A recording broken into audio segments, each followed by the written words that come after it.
Oh dear. Good For morning, everybody who's just good joining us, afternoon, Alex told and us good day to super all. inappropriate joke. Yeah, Sorry. that one did not make the cut. I'm sorry. Welcome to another edition of the Digital Download. This week on the Digital Download, we're going to have a special guest, Global Sales Management and Transformation Leader, Dr. Grant Van Albrick, author of Transforming Sales Management and the Bottom-Up Change Management Model, Scared, So What? He's going to share with us his insights on the emotional impact of change and why it's important to critically reflect and focus on actions before making a decision and responding to it. But before we get into that, let's go around the horn with some introductions. Adam, would you kick us off, please? I'd be delighted to. Hello, everybody. I'm Adam Gray. I'm co-founder of DLA Ignite, and I'm very excited about this afternoon's stream. Excellent. Tracy. Good morning, all. Tracy Borison from TLB Coaching and Events, where we care about optimizing sales and marketing efforts and people. And I am proud, because I get to say it first today, proud DLA Ignite partner. Excellent. Thank you. Jensen. Hi, all. Jensen Abbott from Supero, social influence and interactions coach, and also a proud and happy DLA associate and partner. Excellent. Thank you. Alex.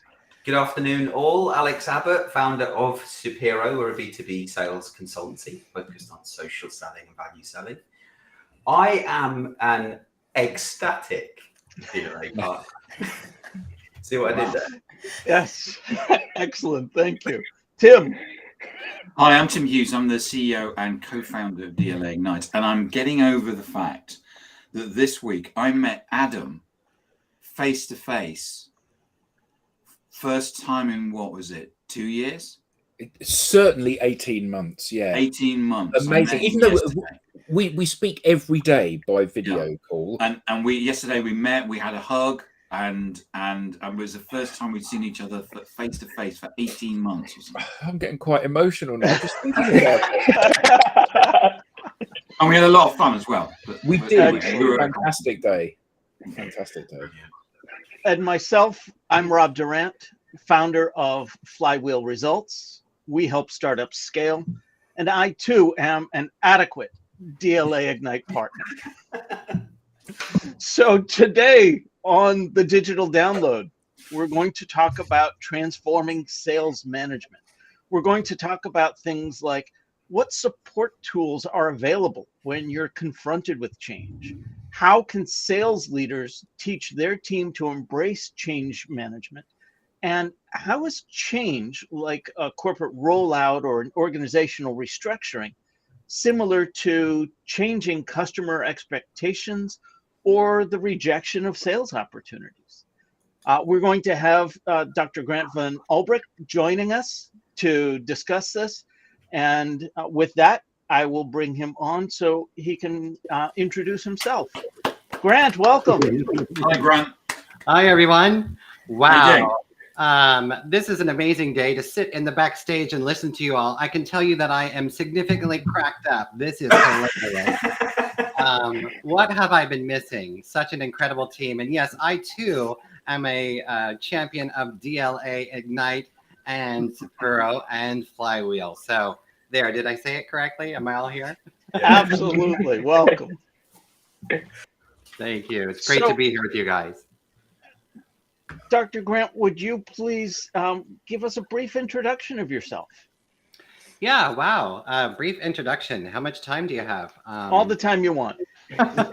We have an hour to kill. We've got to kill the whole hour. There you go. Well, I am Dr. Grant, as people would say, which is kind of funny to say. I'm still wrapping around that because actually Tuesday of next week, I actually will be walking at Middlesex University to grab my diploma, even though I have that. So it's still relatively new, but so is the professionalization of the sales field, if you think about it. So I'm the first to graduate with a master's in science in sales transformation within my industry here in the cruise and hospitality sector from Middlesex University, and also then to move on to do a doctorate in sales transformation. I work for Royal Caribbean Cruises.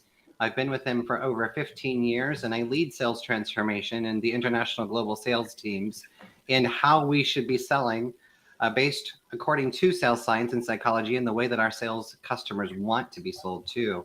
On top of that, I'm the founder of Scared So What Limited and Community Interest Company, which provides the app and the book for everybody to utilize. And what we're trying to do is to get this methodology out, which is, thank you so much for sharing it there, Scared So What. It's the new app.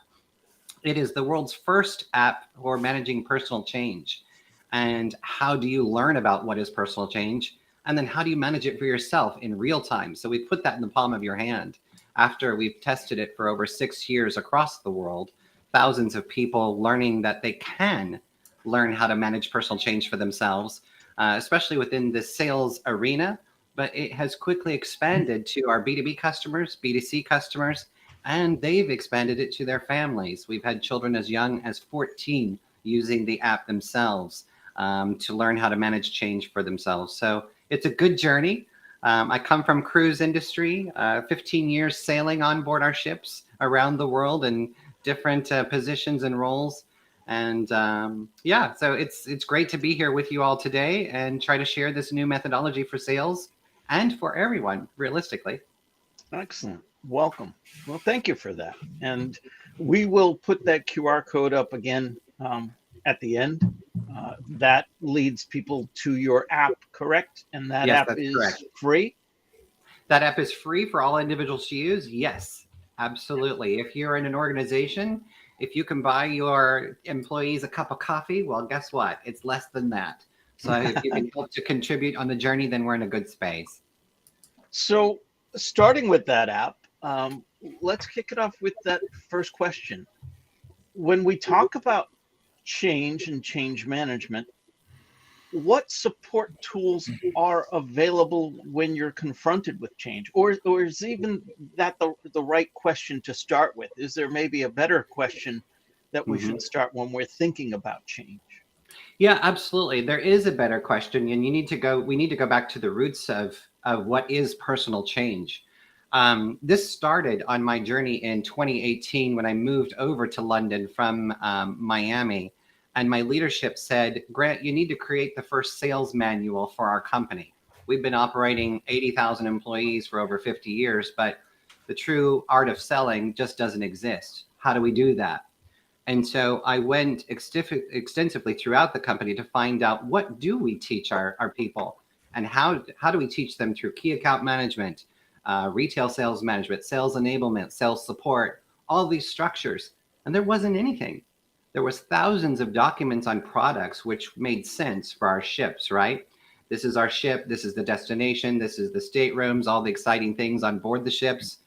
But when you get into it, how do you teach people how to sell? That wasn't there. It just didn't exist.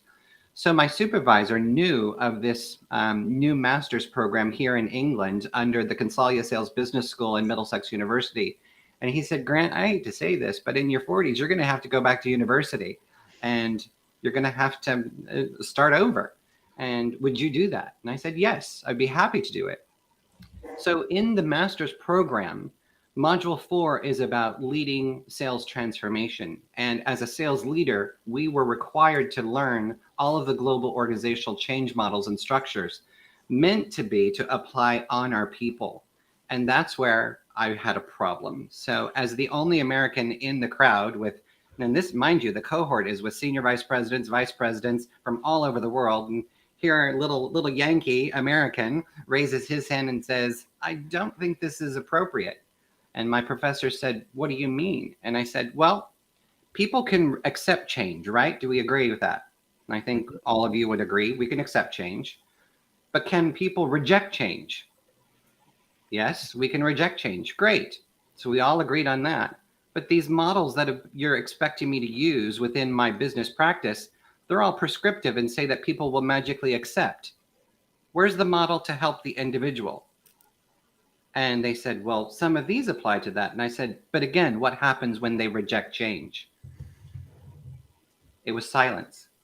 They said, well, that model doesn't really exist. I said, spot on. So what do I do now? You're teaching me, Masters of Science, leading sales transformation. What am I supposed to do for my sales force around the world to help them embrace change? And they said, maybe you need to create the model. So that's what I did.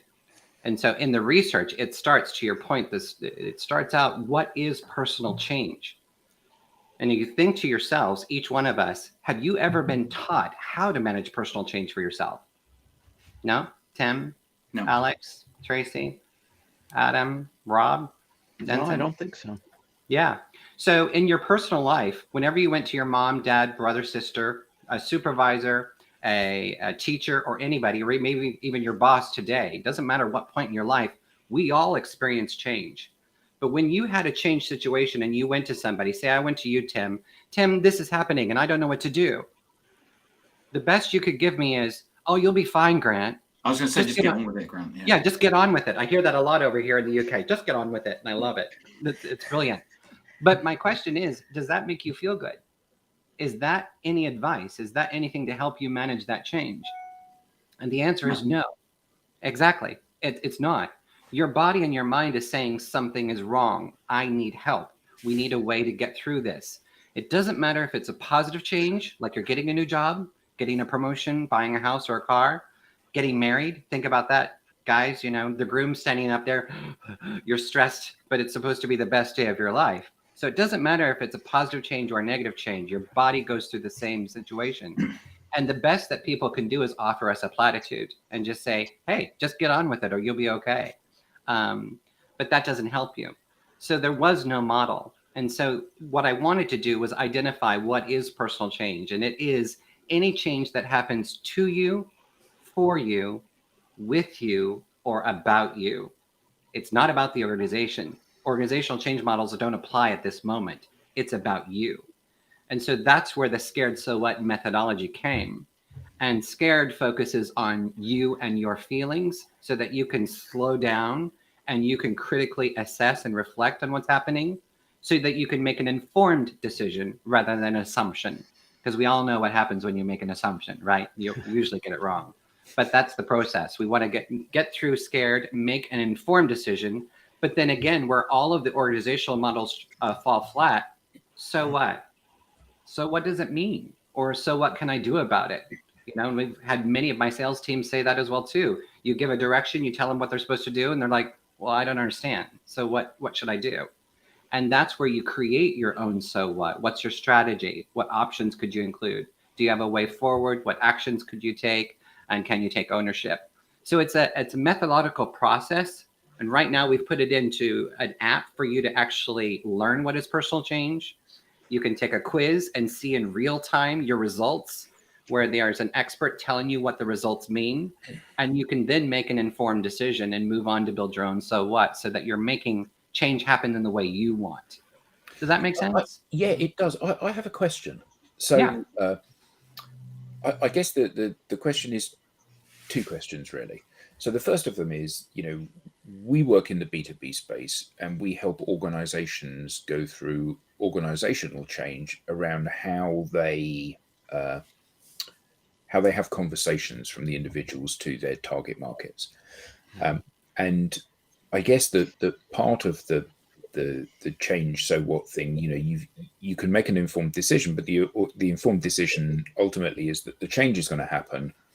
You're going to be part of it or you're not, which may mean that you stay in the business or you don't. And that's kind of that's out of our remit, because that's between the business and the individuals that work within the business. Yeah. But the individuals, we're asking them to adopt a different behavior. And you talk about scared. Mm-hmm. We see that with every single person that we train. They are scared because we're asking them to do things that they've not done before. We're asking them to talk about themselves and feelings rather than their job and facts. Yeah. And they see this as a huge risk. So can we use this methodology to help them through the process of embracing the new behaviors that they're going to need to adopt Not because we tell them to, but because that's what's needed in the modern world. Absolutely. Adam, I'm so glad you said that. And thank you for that, because it's spot on. So again, you think of, let's just go back for a second. Today in your leadership practice, how many of you supervise employees or supervise teams or supervise B2B customers? Yeah. Great. Excellent. Have you ever implemented a change to your teams and then ask them, do you accept this change, Alex? Tim, are you on board with this change? Tracy, can you support this change? Rob, will you be okay with this? And can you help us make this change go forward? Typically, we don't ask those questions. It's the rule of the ballpark. Exactly. As the person who owns the ballpark makes the rules. Exactly. So if I'm functioning, this is where you get into leadership styles as well, too. If I'm a transactional leader, I'm going to tell you what the change is, and you are going to do it. Tracy, your role is this. Rob, your role is this. Tim, you'll do this. And Jensen, you'll do everything else to make sure everybody's involved. Right? Ready? Go. There, I'm a leader. I led. We're all done, and I can pat myself on the back. It's going to go wonderful. Yeah, boss, I got that covered. I'm leading. Good for you. But what happens is you do not know what the employees are saying behind your back or internally because you haven't involved them. And this is where organizational change falls flat. And I know this because I've spoken to some of the great leaders who's created these great models around the world, and they have purpose. Cotter's model, Connor's models as well too, the Sara curve, all of them have relevancy and purpose. It's the piece that's been missing is the individual. And that's where Scared So What comes into play. So what you want to do as a leader is say, right, I'm getting ready to implement a change. Here is the change. This is what it is. But before we go there, I want you to be able to process it and think about it yourself. So now as a leader, I can say, are you surprised about the change? Could you champion this, or are you conflicted by it? What actions do you need to support? What information do you need? And what could we do to help you with the change? Are you receptive or are you rejective toward the change? Could you explore any other options? And what decision have you made? It has to be about the individual who's expected to execute the change on our behalf. Does that make sense? I've got another question. Yeah. So when you were speaking then, I had a bit of an aha moment. Yeah. So I was thinking, I'm leading an organization. There are thousands of people in the organization. What I can't afford to do is to ask all of the individuals within the organization, are you on board with this change or you're not on board with this change? They're just going to get on and do it. But of course, they're not going to get on and do it. So although I haven't got the time to ask all of the individuals, if I don't ask all of the individuals, I forge ahead with the change and nothing happens because they don't embrace it. So actually, I do need to thought. So my question was this, and typically one of the big challenges that we run up against when we're working with individuals is this. I lay out for you what the change program looks like and what the expectation is of you in order to be successful in this new world and the behaviors you need to adopt. And I say, so, Dr. Grant, are you up for this? And you say, yes, I am. And it turns out that you're not. Even though you said you are, even though you think maybe that you are, it turns out that you're not up for it because when you get right down to it, it's a lot more difficult than you thought it was going to be. So how do we embrace that? Or is it you as a leader need to change your approach? Because when you go, Dr. Grant, are you up for it? You're my supervisor and you've just put me on the spot. Do I really have an option or an opportunity there? You've just given the direction. You're up for it. I may not see that I have a choice at that moment. Or are you as a leader able to become a transformational leader and change your way to say, right, Grant, I realize I've just thrown a big change at you. You're going to need some time to think about this. I want you to go back and reflect. Maybe you take the scared quiz and you see exactly where you are. And then we come back, and as a transformational leader, I'm going to support you to ensure that you are on board. Now I'm being inclusive. Now I'm giving you the opportunity to think and reflect. And then you come back to me and say, I've thought about this. I didn't just assume and make an assumption or make a knee-jerk reaction. I've actually thought this through. And you know what? I think we can be successful if we do A, B, C, and D. Or I think there's a danger here. Again, as leaders, This is where we all need to change, and we need to learn how to lead true proper change. It's two spectrums, and what we've only been doing is the one spectrum, leading from the organizational change piece, putting that on top of the organization, saying this is what has to happen to make it be successful. And that's through no fault of any of our own. We've never been taught how to manage personal change or that it was relevant. But now that you're awoken to this, and now that you understand that if you want organizational change to be successful, you've got to include the people who are supposed to carry it out. So then what would you do? You employ scared so what here first. Doesn't take much time at all. You could do, if you're a CEO, you could do it in the organization. Right, everybody take the quiz, boom. Now, managers, supervisors, start facilitating the conversations. Do we have everybody on board?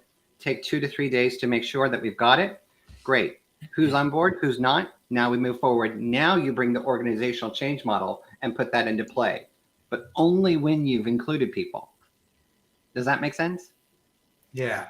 Do you so if a company wants to use your methodology, could they brand it as their own then? So Absolutely.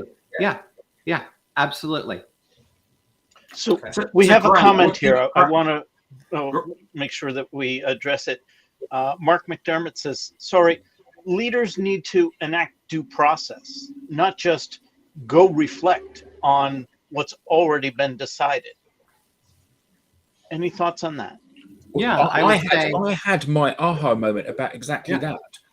You know, which is the fact that you can decide what you're going to do. Right, I've decided that we as a team are all walking this way, and I start walking, and you guys all walk in the other direction, and then I wonder why no one's following me. Well, and I would put that on you and say, are you leading transactionally because I've decided to walk this way, or are you leading transformationally and you're bringing your team along the journey? Yeah, it's hard and it's a different process, and I appreciate that comment. It's absolutely true. As CEOs and leaders and senior vice presidents, whatever your role in leading, you're supposed to lead a company or an organization towards a direction. Yes, that's true. But it's also part of your responsibility to develop the team that you're taking on the journey, and to make sure that you're investing in the talent that you've spent so much money and time to bring on board. So therefore, take the minute extra step to include those individuals. You can still have, like, for example, I can say, as I'm running this corporation and running a sales division, we need to be going this direction. That's fantastic. It's how you go that direction. Do you take the first few moments and include the people and their thoughts and feelings so that you can be sure to ensure everybody's on board? Or do you just blindly go forward? That's what we've done in the past. And there's a reason why McKinsey's studies, Harvard Business Review studies, Oxford Business Review studies, countless say that 30% of change management in organizations is successful. The other 70% is in somewhere a mix of different outcomes. And that's because when you go back to these studies and the researchers and the leaders of organizational change, and you ask them, why does organizational change fail so often? And they will tell you every time it's because you didn't include the individual. And so we think on that. We can give directions, we can give leaderships and think that we're leading. But to your point, if an employee comes back and says, well, I'm rejecting this change, wouldn't you want to know that as a supervisor or a leader? And wouldn't you want to try to take the opportunity to bring them on board? Maybe it's as simple as they don't understand the message. Maybe it's as simple as they don't see themselves within the change process. And in fostering that conversation and fostering that discussion and getting them the information they need, you could turn them on board. But to your point, Adam, we do not accept every single change that comes to us. And that's okay. What the goal of this is to teach people how to reflect on personal change so that they can make the right decision for them. And if the decision comes that, you know what, I'm no longer aligning, my values don't align, my identity doesn't align with the direction the company's going, excellent. As a supervisor, how do I help you? Do you need to go into another role? Do you need to go somewhere else? Because my job is to protect the company and you, because you're a part of it. But if you're choosing not to be a part of it, then no skin, no loss. How do I help you? How do I help you get where you want to be? Life's too short. So how do we go from having people take that scared quiz to applying what they've done versus just having them take it and really just pandering to them.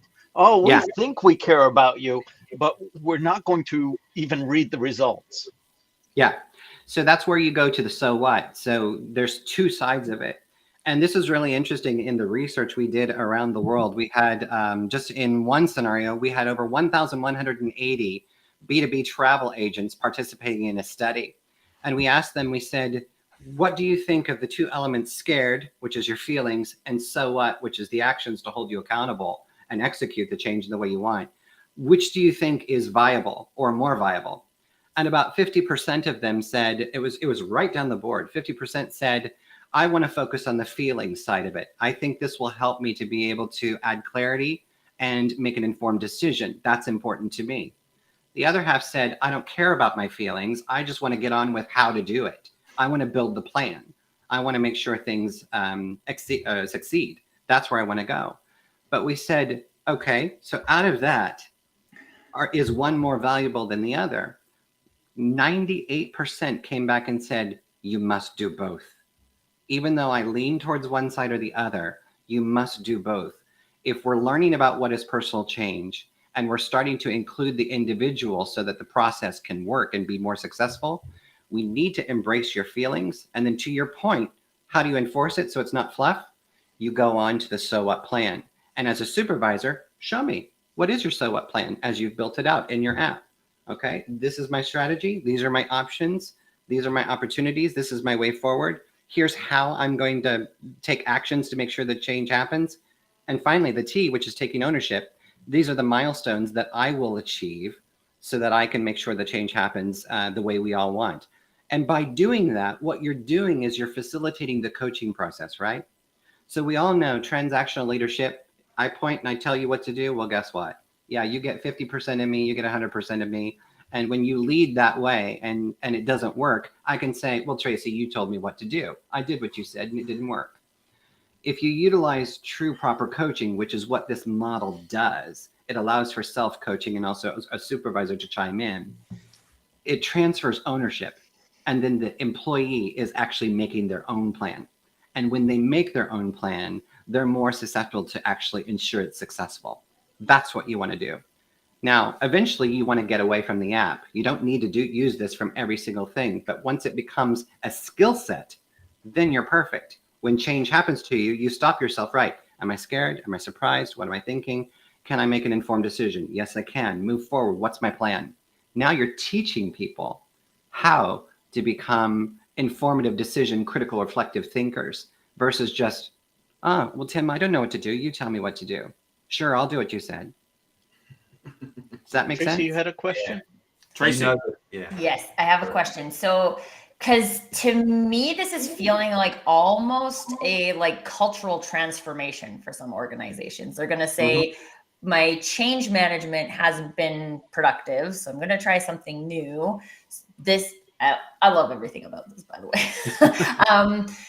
But I mean, in my experience, I have not, while I've had like some people I would consider good managers, like this skill set is still so new, both from the leadership perspective and from the receiving employee perspective. So I like to call it corporate trauma on a employee's perspective of like, do I even tell the truth on this survey that now I'm being told to do if my experience of the organization is that it's transactional, right? Like, so how does what are the important things in the feel of how this happens, going back to the emotions versus like, it seems easy to just like get an app, do the things, right? That's a very like, so what piece of it. How do we make sure that the feelings part of it, maybe that the feelings part of it is agreed to before we decide to switch our model? Yeah, well, and you know, it's spot on. When I first created this model in the master's, my master's program was a work-based study. So here at Middlesex, what you do is you go each quarter, you learn, and then you go back into your workplace, and that's your research pit. So you're actively building and learning within your organization, making real-world change. So we built this within Royal Caribbean International pre-pandemic. And then the pandemic happened. And it was so shocking. We were over here in Europe, and our Spanish office, our EMEA teams, we had to close down the Spain office. And as you know, there's a consultation that happens. And so there's a slow process, right, until that happens. Human Resources said, Grant, you've built this model in your master's. Can you now start teaching it to everybody? Because people are literally freaking out. They don't know what to do. And we expect everyone's going to completely check out and leave. So we need them to do their work until we do close down and leave. But there's a feelings part that we've got to manage somehow. We don't know how to do that. So I brought it out, and we started teaching and holding workshops with all of the individuals. And a miraculous thing started to happen. People actually were doing their jobs. So in that situation, hundreds of people were losing their jobs, and we thought they're just going to check out. But once we taught them how to think about their feelings, they then made their own informed decision and came back to us. They started showing up to supervisors, to our VPs, to our directors, to HR going, here's my so what plan. I need this from you. I need to move forward. I need this to make sure that I'm okay. And now I'm going to go back and do my job. It was shocking how simple it was to give the people that forward. And then to your question, how do you provide the space for people to be real? People are dying to let their voice be heard in some way, shape, or form. And that's a bigger scientific discussion. If you look at Dr. Julian Birkinshaw's work of where we are living today in the democracy, people have two phones taking pictures of their food, of their social media everywhere where they live. We are living in an emotive environment to where people want to be heard. They want to be liked. They want to be seen, etc. So it is a generational gap. It's happening more so with the younger generation. People my age and a little bit older are a little hesitant to be all this touchy-feely, etc. But we're smart enough to recognize that we have to hit people at where they are today.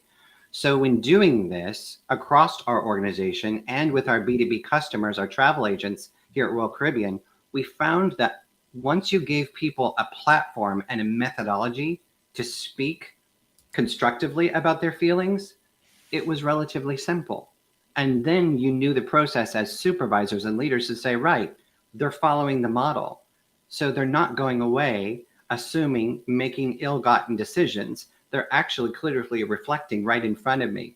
This is brilliant. I can lead with this because now I can lead with real facts and real information versus, to your point, Adam, Grant, go do it. You're not on board. Ooh, surprise. I know you're on board right here with me. Yeah. Sorry, can I just ask one more follow-up question before Alex?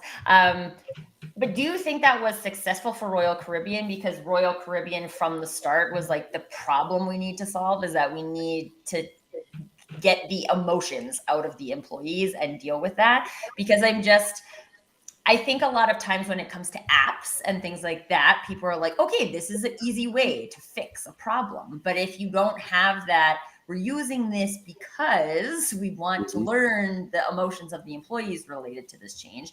If you act like you can collect all that information, but if at the top level you don't care, then I just see that as a potential break point. And if there's a way to kind of, I don't know, is there like a difference you've seen in like organizations who are open to thinking, talking this way, embracing emotions versus ones that are just like, they're almost built to be transactional? And in that case, what do we do?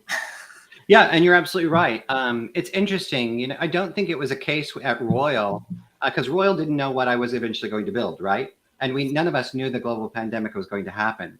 But in our industry, we had 62 plus ships, a multi-billion-dollar industry that went to zero revenue in one day, completely shut down for 2 years, not an instance of a penny. So it was all about emotions then. And the same thing with the travel industry, hotels, airlines, travel agents themselves. We were all shut down. So it was a beautiful recipe to test something like this out. People's emotions, people were scared. People were fearful for their jobs, for their livelihoods, for their communities. So it was almost the best scenario to test something like this out. But to your point, you're absolutely right. Not every organization is ready to become transformational, although it's a buzzword and it's a great buzzword. What some people really want to do is just change and just move things along. Are we really, as a major organization, ready to hear people's thoughts and opinions? And you're right, maybe they're not. But what I can say is I'm very thankful that Royal Caribbean was very supportive. All of the individual travel agencies are different companies, if you can understand from that perspective. Thousands of different business units and business understandings, they embrace the journey as well too, because people were struggling and we've never been taught how to do this. So if you give them a mechanism and a tool and give them the freedom to say, try and think new, it might help you and it might not. And that's okay. If your expectation is you're just trying to help facilitate conversations, then you're in the right perspective. Now, going forward, will every corporation embrace this? Absolutely not. You're so right, Tracy. You can see through leadership if they're not really championing or supporting their people. And from my perspective, as the founder and the CEO of Scared So What, I won't give you the model if I don't believe that it's you have the integrity to back it up. I don't care what you pay, you're just not getting it. But if you are open and you're willing to invest in your employees and you want to teach them a new skill set that can possibly transform their lives and your business at the same point, then I'm on board, 100%. So, for a business and an organization that is, making a decision to do some sort of change, transformational change that requires people to come along, how much of the success of that transformation is going to be based on the individuals using the app versus increasing the skills of the leadership team in order to then drive that change? Yeah. Well, if you look at existing change processes today, again, the global statistics will tell you that 30% of organizational change is successful. That's after decades of research and facilitations of the global models that are out there. They also confirm that the reason it's not successful is because the individual hasn't been taken along the journey. Now, I take that a step further. With Scared So What, the supervisors haven't been taken on the journey either. And actually, none of us have. As I just said to you earlier and asked you point blank, have any of you been taught how to manage personal change? And I think we all collectively agree, no. So to your point, Tracy, this is a cultural shift. And if I think of what is my purpose in life now, if I can leave behind a legacy that we taught people how to manage personal change for themselves, that is huge. You think of the school bully who has a change situation and doesn't know how to deal with it. They react the only way they know. And if you don't give them a mechanism for dealing with change, then they're not going to change. That bully grows up and gets into business, gets into life, and remains the same bully that they are in leading in transactional leadership styles. I'm hoping we can transform generations and cultures if they learn how to think this through. But Alex, to your point, the supervisors have got to come, this has to be a top-down approach. Supervisors have to learn it, understand the validity behind it, and the benefits behind it. If you want organizational change to be successful, that you're aware, right? Being woke, now that you're aware, the individual has importance to your change success. So therefore, give them the tools and the processes to learn about it, but you must be able to go along the journey, because supervisors and leaders must use a coaching practice if you want to be a development society and a development culture. If you want to be transactional, then just stay the way you are. You're not going to grow. You might grow a little bit, but you'll be left behind. And other than buying your book, obviously, what does one do to get those skills? It's hard, right? Being the first. So what I've done is, and to Tracy, to your point, this research that we've done in getting this throughout Royal and to all of our travel agents, it was an Excel-based form. So Scared is a quiz. And it started out with 30 questions in an Excel-based. And we asked them in an algorithmic rhythm. We asked the questions over and over, different ways, so that we could assess what your feelings, your true feelings were towards the change. And it gave you an outcome. And then So What was a template for you to structurally build your strategy plan. We've only just put this into digital. So all the success we had throughout the 5 years of research was from Excel. People taking the Excel data, and they did it on their own. The app just launched the same time as the book just last month. So it's fresh and new. And I've made the app, Alex, free for every individual who can access and to download it. It's free for you to use. Just take it and learn.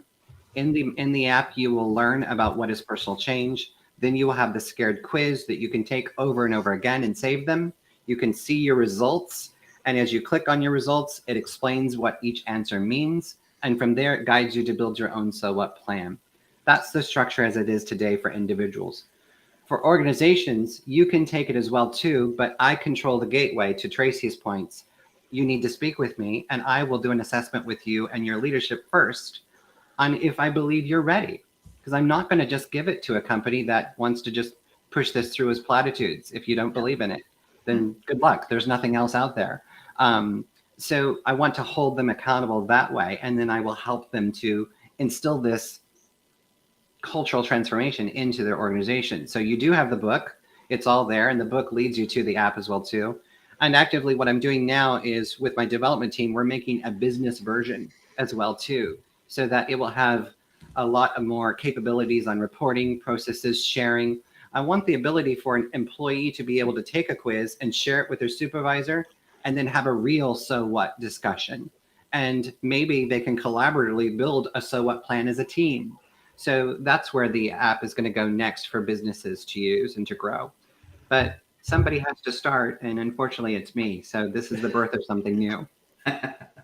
Dr. Grant, I'm going to put the cynic's hat on for a moment, if I may. Please do. So I hear all of this. Let's listen to our employees' feelings. It feels very woo-woo. At the end of the scared quiz, do we stand around and sing Kumbaya? Yeah.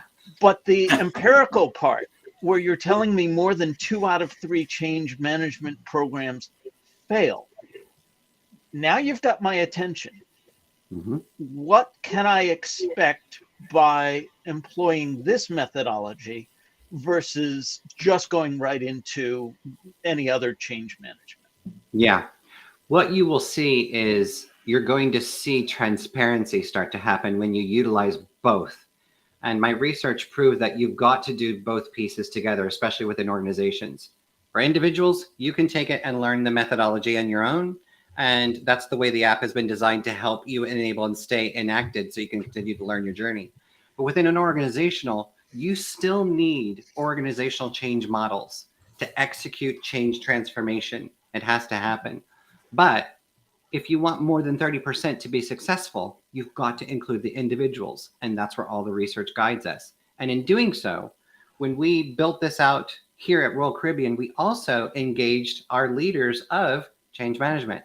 And talk about a conflict themselves. They're like, who's this guy in sales school going to tell change management what to do? We've got the ad car. We've got the pro ski. We've got the John Cotter. We know how to do this. We've gone to school. This is our degree. Fortunately, I can say our leaders and directors of those programs were very open. And I said, could you work with me on the data and the real world people to see if there's a merge? I'm forecasting a merge has to happen in order for this to be successful. And they did. And so we embraced it together. And we could see that, as I just shared with you during the pandemic, we had humongous change management processes that had to happen. Restructure, transition, layoffs, all of those pieces had to happen. And when we put Scared So What and the organizational change models together, we saw success in almost every facet. So I would say it brings transparency to your point. If you want to include the individuals, if you want change to be successful, then you need to be a little bit brave and bring people along on the journey. Matthew Lampy asks, within your model, what does ongoing feedback look like? For example, someone may be all in at the start of a change process, but partway through have hesitation. Absolutely. And that's a great point, Matthew. Thanks for that. So this is where the responsibility, as I was just talking with Alex, I'm not just going to give this to every company and say, yeah, go ahead and go. This is where the leadership has to be responsible and understand how does the model work and how does the process work. And so if you've got a person, let's say you've initiated a change and they've done the scared quiz and the quiz shows green, favorable, great. You have a conversation with them. You're having a coaching conversation. You still have to do your job as a leader and coach them through that process to make sure, to Adam's point, you say you're on board, Now you've actually got a visual representation to confirm that your feelings are visual. How do you continue to feel? Can we move forward on your so what plan? And where you hold them accountable so that it doesn't filter out is that so what plan. So if I'm a supervisor, I would go, Rob, show me your so what plan to this. All right, this is your strategy. These are your options. Great. You've got a good way forward. Have you thought about this? Could you include this into your strategy? What will you use for your milestones to take ownership? So again, the way the tool works is it ties you into the individual you're working for on a critical reflection journey versus just assumption. So that way I can hold you accountable and I can help you to be accountable yourself. Does that make sense? I think so, yeah. So you brought this to us in the context of transforming sales management. Yeah. There's nothing specific to sales about this, is there? You're right. And that's where it's evolved. So I am a director of sales transformation and a doctor in this field. And it has started, this was all born in sales because what we wanted to find out was salespeople experience constant bouts of change. And as leaders in prior, before me even go to school, I never thought about that as a leader. I just was a transactional leader. And I said, my sales teams are supposed to do this. This is your quota. This is your KPIs. These are your targets. Go ahead and hit it. And this is what you're supposed to go do. But you don't reflect as a leader on the change that happens to a salesperson. That salesperson is caught in between two worlds. You've got the organization that they represent, the revenue management teams, the marketing teams, the KPIs that come at them. So it's all coming one direction. But then you also have the B2B customers that are coming the other direction. What happens when the agent is ghosted? What happens when they can't get responses? What happens when the deal falls through? What happens when the negotiation structure falls through? What happens when the finance falls through? So you've got a salesperson representing two entities, not just one. And that is a constant ping pong of change. And you bet it's personal because those people's livelihoods are on the line. Their bonuses, their structures, everything to pay to take care of their families. And as supervisors, we don't really think about that. And that's where this master's program really woke us up and said, if you're going to lead sales, and if you want to transition and transform sales, you've got to learn this skill set and you've got to be able to apply it at your work and your methodology. Shouldn't this be something that is on the radar of the change management companies? Because often leaders want to buy a package of change, don't they? I'm going to go to one of the big four, or I'm going to go to a sales transformation consultancy, and I'm going to get them to change how people sell or the organization to change. Yeah. And the leader, I mean, I guess the bigger the organization, the more the leader is detached from the people on the coalface. So isn't this something that the transformation business should be embracing and saying, okay, well, if you want to succeed, it's not just about the processes and the policies and the KPIs and the objectives that we put in, but it's also about how do we take people and get them to walk in that direction without us constantly shepherding them and pushing them. Yeah, and you're absolutely right. And the answer is yes, they should be. This should be taught in MBAs, masters, leadership programs, leadership development programs, consultancies, and yes, by the change management gurus themselves. It is brand new.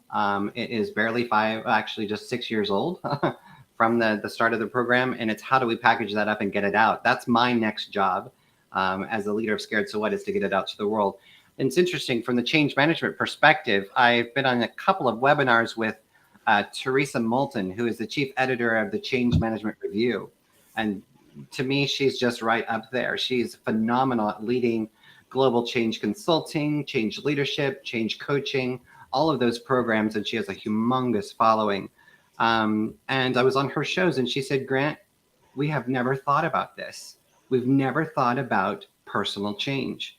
We've just accepted that organizational change has been the impetus to drive things forward. But then what about the individual and their ability to accept or reject change? She says, what I think you are doing is you're awakening a sleeping giant. And she champions, she's like, this has got to be a movement. So it's, as I said earlier, it's kind of unfortunate to be the first, but it is fortunate to be the first. And I hope that this eventually does become part of leadership programs, coaching programs, change management consultancy, human resources. It surely should become part of leadership. And actually, if I want to be honest with you, it should go to universities and schools. Children, young people. Again, we had travel agents giving this to their family members, and children as young as 14 were utilizing it, saying, Mom, Dad, this is my so what plan. And it floored me. Yes, this was born in sales. I had no idea that it would be expansive to just about anybody and everybody. But yet we all have a common thing tied to us, change. And we all will experience it every day of our lives. So you're witnessing it kind of at its birth. How large of a scope must the change be to implement this? For example, going back to the sales department, new fiscal year, new quotas. Wait, let's take a moment and examine scared so what. How do you feel about the change in quota or the change in coffee vendor in the break room? I'm exaggerating, but you understand. But you're not, and honestly, it's true. Change is personal and it's relevant to each individual. And if I learned so much that about change. Did you realize that there's an actual clinical diagnosis for the fear of change? Does anybody know what it is? Ever heard of it? Metathesiophobia. No. So it's real. What was it again, Grant? Sorry. Metathesiophobia. Right. So it's a clinical diagnosis of people who have a compulsive fear of change, any change. And it was shocking to learn that in each and every one of us, we have, you will hear people say, oh, why do people reject change so much? And it's not about that they reject it. They don't know how to think about it. And we haven't taught them how to think about it. And if we actually could give this methodology and people learned it as a skill set, what kind of generation would we be then? So it really can be any type of change, Rob. It could be as simple as, oh my gosh, I'm getting a new house. What am I going to do? All right, breathe. I can panic about it. Or it could be as something as in my sales job, as we rightfully see, my client's ghosting me. What am I supposed to do? All right. Are you surprised? Well, what do you mean, am I surprised? Are you surprised by what's happening? Well, yeah, they're ghosting me. Okay. Are you conflicted about that? Yeah, I don't like that. All right. So what actions? What are you going to do? Ah, okay. So my client's ghosting me. What could I do? All right. Well, maybe I could ask their supervisor or ask a friend to find out what's going on. Right. Now actions are happening. Now you're slowing down. That's what scared does. Instead of, what do I do? It allows you to pause and think. It could be for the, it's funny you mentioned the coffee vendor. What if it's the person in procurement who's saying, oh my God, they just raised the price on coffee. What am I going to do? That becomes a personal change for that person. That's pretty critical if they're going to keep their jobs going. But it really, in all candor, it's up to the individual and what's important to them. You reminded me of an old mantra I was once taught. Where I am is where I am. Yeah. But where I want to go is up to me. That's true.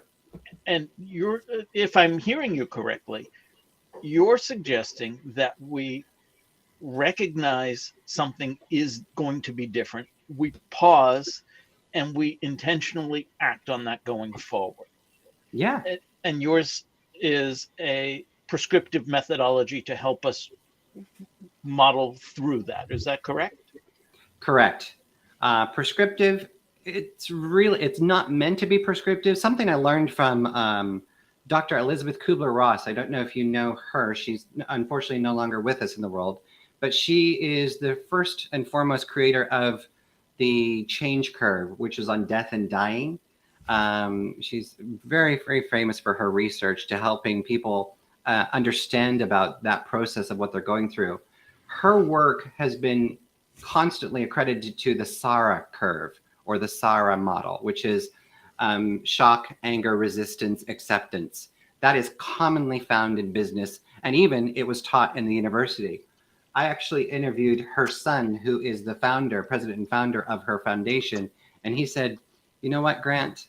That's not what my mom wrote, and that's not what my mom meant in her model. Somewhere in business, people have adapted that. He goes, but what you're trying to do, and what I see what you're trying to do, is you're trying to teach people how to have a conversation with themselves first. It's not linear. Our minds are not linear. We're scattered in the way we think. We go back and forth. We go up with positive energy, down with negative energy. We're all over the place. That's what Scared is designed to do, is to give you a framework. You bounce around within it. But if you do, hopefully you will come out with an informed decision versus an assumptive one. Does that make sense? Absolutely. Yeah. There you go. I know we have just about 5 minutes left. So, Dr. Grant, I'm going to do two things. I'm going to first put the QR code for the app. Anyone that's interested in the app can download that. And second, I'm going to ask you to, yes, thank you, Tim. Shameless plug, Tim. Thank you. Woohoo! Second, I'm going to ask you to help us wrap up the thoughts here. What would you like people that have been viewing to walk away with, to think about, and also how can they get in touch with you? Absolutely. And thank you all. Thanks to each and every one of you for allowing us to have the voice to be here today to share this. I really truly think that we're on a movement to help the world transform their thinking. And as this was born in sales, and I realize that probably the most of our customers and listeners here are from sales, I implore you to learn this methodology. If you can learn to embrace true transformation for people, and you want to change your business practice, then you need to include the individuals along the journey. And as Tracy rightfully said, this can't be fake. And people will know instantly if you don't support this. This is not a process you want to be playing with to see if you can add something to your teams. You have to want to change your practice and develop your team members along the way. So this applies to anybody and everybody. The app is free for individuals for use. If you want it within your organization, reach out to me, let me know. If you just go to scaredsowhat.com, all of my information is there. You can even get the book, my new book, Transforming Sales Management, at a 20% discount when you buy it there. There's a code for you. And you can also stay in touch with me. I'm here to support you on the journey. And what I want to do is to get this out to the world so that we can transform the way we work, the way we live, and of course, the way we sell. Awesome. And I can tell in real time, we've already got people scanning the QR code. So excellent. Very good. Anyone with some final thoughts, some questions, anything that they wanted to address regarding this before we wrap up the show? There was something that just came up for me more in terms of an example so when I came back from maternity leave, pretty much everything with my department was different. In Canada, we get a year, so that can happen. And not once did anybody ask me how I felt about it. I was just supposed to come back in and like do what I had always done with different people in different roles. And I was like, I just wanted to emphasize that, Dr. Grant, because you had said like we don't notice that. And I think one of the powerful pieces of the conversation is that we can start to notice. We can start and ask those questions and just say like, do we think there might be something different? Maybe it's one person coming back into a thing, or someone's had a personal loss. And these types of things change who we are as people. And I just think it's a really good self-awareness practice as well from a leadership perspective to just start asking those questions. And a great place to start is asking yourself. What would that feel like for you? Yeah, I so agree with you, because you know what? If your feelings are important, well, guess what? Your employees' feelings are important as well, too. And if somebody's been gone for a year, I hope you would walk through and actually make an appointment or make an attempt to say hi to them and see what they need. But you're so right. Gone are the days of the old machismo thoughts that, we can't talk about feelings. That's not where we live today. Again, living in a democracy, it's all about emotions. People want to be heard. They want to be seen. They want to talk. And the sooner we and leaders as business embrace that, the better our companies are going to be. On that note, thank you all for those that wanted to be seen, wanted to be heard. Thank you to the guests, to the audience for contributing. Dr. Grant, thank you so much for your contribution today. An awesome discussion. If you enjoyed the day, if you have something to say, if you want to be a part of the digital download, we are always looking for new guests with brilliant perspectives like Dr. Grant. We have a QR code on screen here where you can find the Be Our Guest form on our website. Thank you again, Dr. Grant. We've again run out of time, so we've been cut off, but I wanted to thank all of the panelists, again, the audience, and most especially you, Dr. Grant. It's been an amazing edition of the Digital Download. Thank you so much. Thank Team, you.